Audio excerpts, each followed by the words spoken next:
오늘도 예배 오신 여러분들을 환영합니다. 우리 같이 기도하고 오늘 예배 시작합니다. 좋으신 하나님 감사합니다. 하나님이 오늘 월요일 아침 허락하십니다. 한 주를 또 시작하는데 하나님 이 주일에 하나님을 만나는 예배 잘 드리고 한 주간을 하나님의 말씀 안에서 다시 승리하게 하여 주옵소서. 결단하는 마음이 있습니다. 하나님 당신이 우리에게 주시는 말씀에는 순종하기를 작정합니다. 하나님의 말씀만 우리에게 임하게 하여 주옵소서. 예수님의 이름으로 기도합니다. 아멘.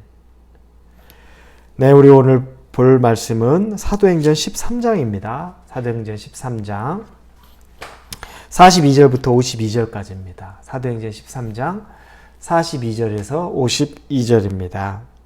사도행전 13장 42절에서 52절입니다. 찾으셨으면 우리 같이 읽겠습니다. 42절부터 읽겠습니다. 그들이 나갈새 사람들이 청하되 다음 안식일에도 이 말씀을 하라 하더라.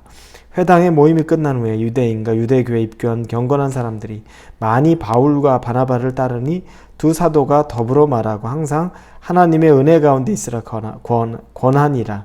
그 다음 안식일에도 온 시민이 거의 다 하나님의 말씀을 듣고자 하여 모이니 유대인들이 그 무리를 보고 시기가 가득하여 바울이 말한 것을 반박하고 비방하거늘 바울과 바나바가 담대히 말하여 이르되 하나님의 말씀을 마땅히 먼저 너희에게 전할 것이로되 너희가 그것을 버리고 영생을 얻기에 합당하지 않은 자로 자처하기로 우리가 이방인에게로 향하노라. 주께서 이같이 우리에게 명하시되 내가 너를 이방인의 빛으로 삼아 너로 땅끝까지 구원하게 하리라 하셨다 하느니라. 이방인들이 듣고 기뻐하여 하나님의 말씀을 찬송하며 영생을 주시기로 작정된 자는 다 믿더라. 주의 말씀이 그 지방에 두루 퍼지니라. 이에 유대인들이 경건한 귀부인들과 그 신의 유력자들을 선동하여 바울과 바나바를 박해하게 하여 그 지역에서 쫓아내니 두 사람이 그들을 향하여 발에 띠끌을 떨어버리고 이고니온으로 가거늘 제자들은 기쁨과 성령이 충만하니라. 우리가 받은 복 중에 복, 가장 큰 복은 예수님 믿는 복입니다. 그거보다 더 큰 복은 없습니다. 예수님 믿고서 우리 인생이 바뀌었습니다. 영원한 생명에 대한 약속을 얻었습니다. 당장 우리가 오늘 죽어도 내일 하나님 나라에 있다는 것은 확신하는 것, 그게 마음으로 믿어지는 것, 그리고 그게 하나님으로부터 확증된 것. 그래서 두려움이 없습니다. 세상을 사는데도 어차피 이 세상에서 고난도 있고 어려움도 있지만 이 세상이 끝이 아니기 때문에 넉넉히 견뎌내고 이길 수 있는 것이 영생의 복을 가진 자입니다. 그 영생의 복, 우리에게 가장 큰 든든한 백이 있기 때문에 이 세상을 살아가면서도 미리 천국의 기쁨을 조금은 맛볼 수 있습니다. 어려움이 있어도 이 정도 어려움은 늘 나와 함께 하시고 나의 주인 되시는 하나님으로 말미암아 넉넉히 이긴다라는 그 믿음으로 서서 갈 수 있게 된 겁니다. 그래서 우리 인생의 가장 큰 복 중의 복은 예수님 믿는 복입니다. 그런데 이 복, 이 큰 복이 모든 사람에게만 동일하게 있는 것은 아닙니다. 바나바와 바울이 오늘 안디옥, 그러나 수리아 안디옥이 아니라 비시디아 안디옥이라는 곳에서 복음을 전합니다. 그 전에 어떻게 예수님이 이 땅에 오셨는지 그 조상 아브라함부터 쭉 설명을 합니다. 복음에 대한 설명을 할 때는 항상 그 설명이 들어갑니다. 그래서 그곳에서 그 복음을 전파하는데 유대인의 회당에서 복음을 전했습니다. 근데 그 복음을 들었던 사람들이 유대인을 비롯해서 또 유대교에 입교한, 즉 유대교로 자기들 전향한 경건한 사람들이 감동을 얻은 겁니다. 그래서 이 바울과 바나바에게 다음 주에도 회당에 와서 또 똑같은 이 말씀을 전해달라고 요청합니다. 은혜 받은 거죠. 생명의 말씀의 은혜를 받았습니다. 여러분, 하나님 말씀, 이 복음에는 그 자체 생명이 있습니다. 다른 어떤 것보다 생명이 있기 때문에 생명이 움직여서 갈증이 또 이 말씀에 대한 갈증이 생기는 겁니다. 그래서 바울과 바나바는 그 다음 주에도 회당으로 갑니다. 그러자 온 그 도시에 있는 시민들이 거의 다 모여들 정도로 아주 큰 반향이 일어납니다. 반응이 아주 좋은 거죠. 성령이 이렇게 역사합니다.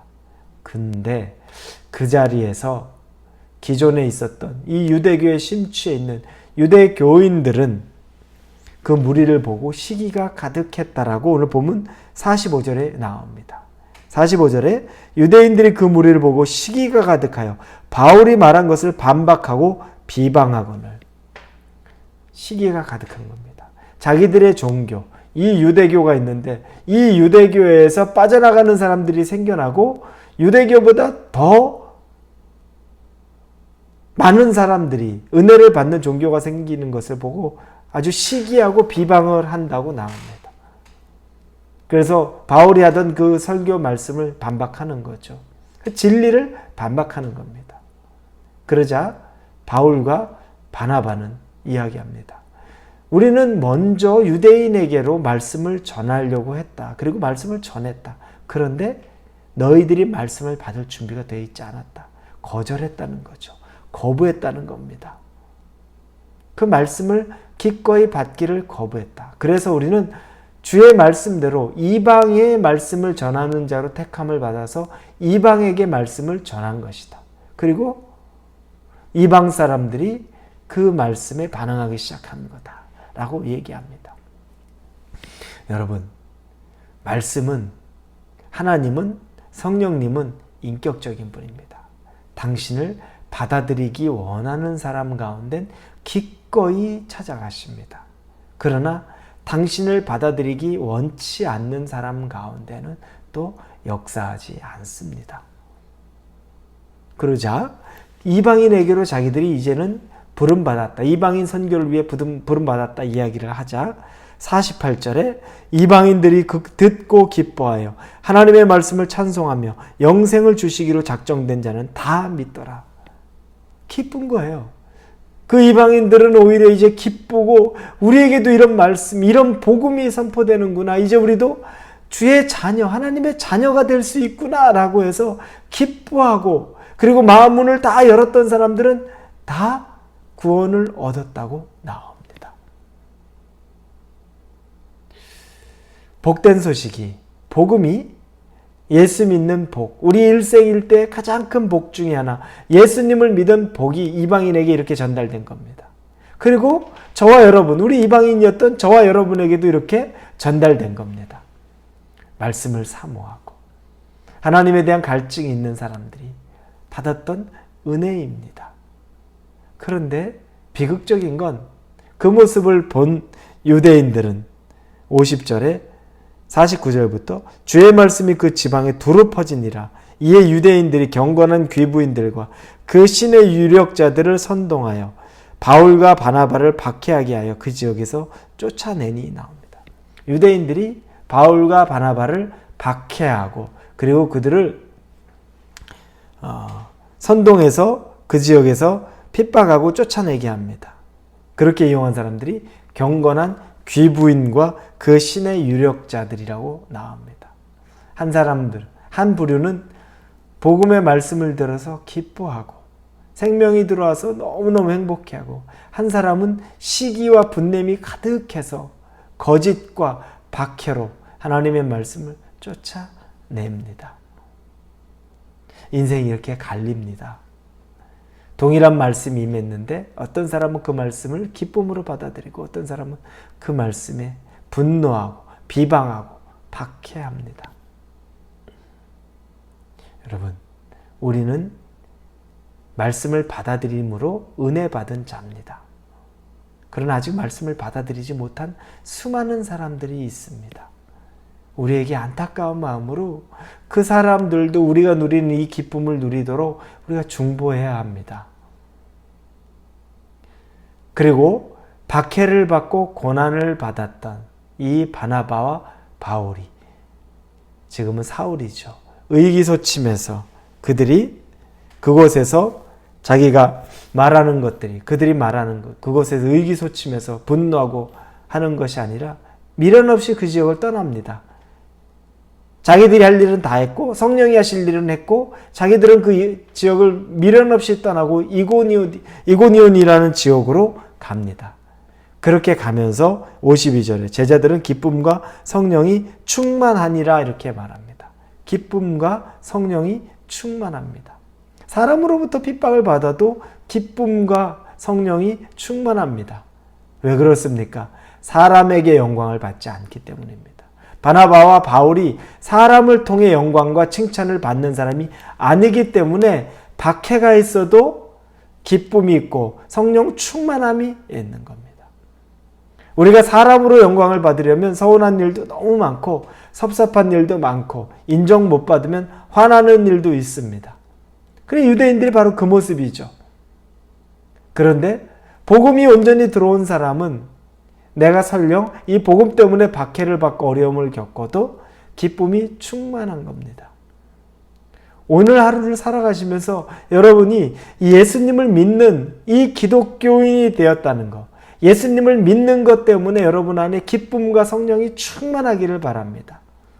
말씀이 여러분에게 있는 것, 영생의 약속이 여러분에게 있는 것 때문에 오늘 하루를 시작하면서 감사합니다. 하나님, 나에게 생명을 주시고 영원한 생명을 주시고 천국을 약속해 주시고 그리고 이 땅을 살아가면서도 미리 이 땅에서 천국의 맛을 보게 해주시니 감사합니다. 그 고백이 있기를 바랍니다. 이방인들이 기뻐했죠. 유대인들은 박해했죠. 그리고 전도자들은, 제자들은 박해를 받았으나 기뻐한 두 부류는 복음을 받아들이는 자, 그리고 복음을 전하는 자입니다. 박해를 받건 시기를 받건 그 어떤 일이 있어도 예수님 믿는 이 기쁨으로부터 끊어낼 수가 없었던 겁니다. 사랑하는 우리 성도 여러분, 오늘 하루를 살면서 여러분에게 있는 여러분의 오늘의 삶에 어려운 점, 힘든 점이 있지만 그게 예수님의 사랑으로부터는 끊을 수가 없습니다. 예수님의 사랑으로부터 얻는 기쁨으로부터 끊을 수가 없습니다. 그걸 꼭 믿으시기를 바랍니다. 어려움은 있습니다. 하지만 넉넉히 이길 수 있습니다. 성령 충만함으로 넉넉히 이길 수 있습니다. 복음으로 넉넉히 이길 수 있습니다. 말씀으로 넉넉히 이길 수 있습니다. 그래서 말씀을 더 사모하고 하나님을, 말씀의 하나님을 더 깊게 만날 수 있는 저와 여러분이 되기를 주님의 이름으로 축원합니다. 기도합니다. 하나님, 이방인들은 말씀을 자기에게 전해준 것에 감사와 기뻐합니다. 그리고 복음을 받아들입니다. 그리고 그렇게 복음을 전하던 바나바와 바울도 기쁨 충만합니다. 유일한 유대교에 심취해 있고 이 기독교를 시기하고 질투하던 사람들, 그 사람들은 분내고 분노하면서 모략을 꾸미고 있습니다. 하나님, 같은 삶을 사는데, 똑같은 하루의 인생을 사는데 어떤 이는 기쁨으로 충만하고 어떤 이는 시기와 모함으로 충만하다면 하나님, 우리의 삶은 기쁨으로 충만한 삶, 성령으로 충만한 삶 살게 하여 주시옵소서. 감사를 드리며 예수님의 이름으로 기도합니다. 아멘.